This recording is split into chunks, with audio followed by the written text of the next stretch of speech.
Fellas, check out one of my favorite fun bikes to ride. Christy and I used to have one of these, and we'd go to all the rallies, Daytona, the big nationals like Unadilla or Mid-Ohio, and this is a perfect bike, perfect fun bike to take to the store, to ride around the pits, take it down the trails. It's almost vibration free. It's I believe it's counterbalanced. It's a 250cc 4-stroke, fuel injected, liquid cooled, so it runs nice and cool. Unlike my XR650L, which would run real hot, you know, putting around Mid-Ohio, this thing will run cool as a cucumber all day long. Sips fuel, it basically runs on air. It looks the part, it looks badass. It's a Honda, so it's got that traditional Honda reliability, and it's been uncorked. It's got a ton of really nice accessories, actually about $2,000 worth of upgrades on this bike. Starting at the front, it's got my favorite upgrade for enduro bikes. It's got a Michelin Anarchy Wild. I've got those on my KLR 650. Love that tire. We have those on Junior's Gas 700. They're fantastic. You can see the bike's basically in brand new condition. These are all original plastics. In fact, this is the first bike I've got in, the first new bike or newer bike that I've gotten in ever that we didn't even wash. It was just spotless when it rolled in the door, and it's in like brand new condition. The handlebars have been upgraded to the ODI RC highs, as you can see. Much big improvement over the stock bars, and it's got a Honda crossbar pad on here. You also put the Scott grips on it and the Honda hand protectors. The seat is a big upgrade. Just stopped raining a little while ago. The leaves are dropping some water on us, but the seat is a Seat Concepts saddle. That's brand new Seat Concept saddle. That's a $329 saddle. It also has a Yoshimura taillight license plate relocator. It has this really gaudy looking, the stock one hangs down almost to the tire.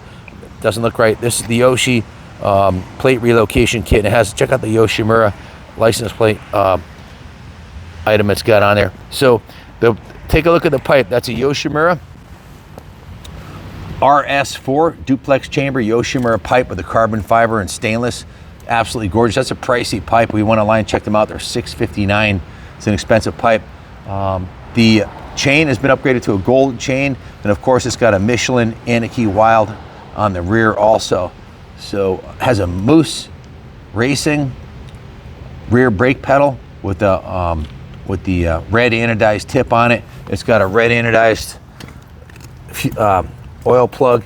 So lots of tasty upgrades on this thing, and it's in absolutely pristine condition with very low miles on it.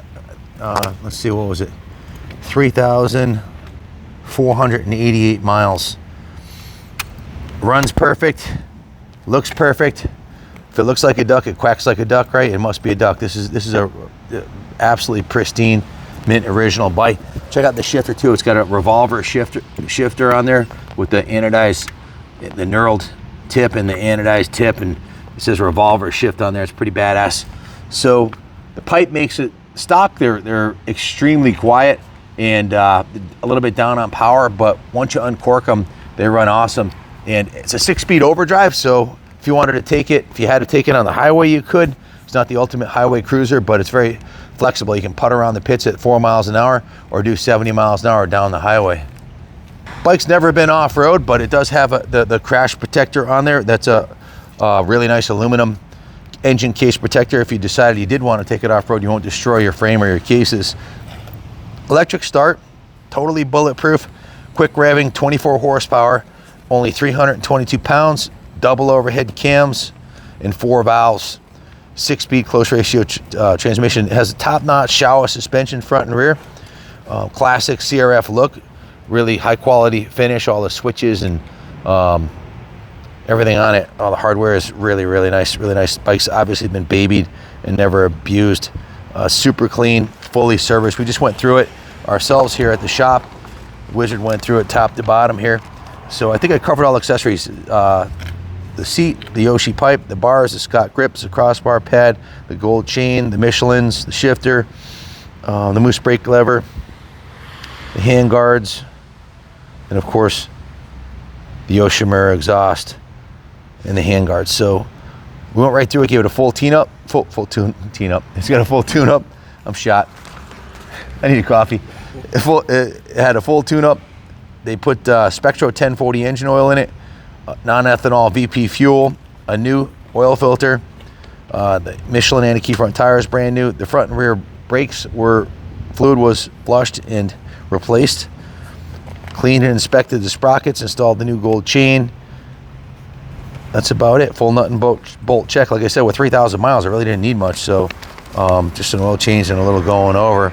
43 millimeter Showa forks, double overhead cam, 4 valve per cylinder engine. I had one exactly like this, and we rode that.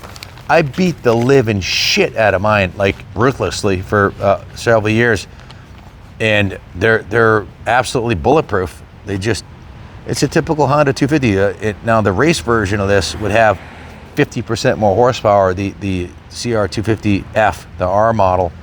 This is the L. This is the detuned, mild-mannered 24 horse version, so it's kind of under-stressed, if you will. It doesn't beat up the tires, it doesn't beat up the rider either. You can ride this thing all day long. So if you're a beginning rider, I can't think of a better bike for a beginning rider than this, or someone who's getting back into it and wants something that's affordable, bulletproof. It's going to get over 50 miles to the gallon. You can ride. I think Itchy Boots, that YouTuber, she has one of these, a 300cc version. It's the same exact bike with a different tank on it and a little bit bigger piston.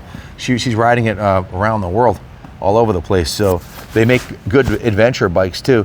You could ride this down I would ride this across the Pan American Trail without even thinking about any issues other than maybe a flat tire, but I would never question the reliability of the bike.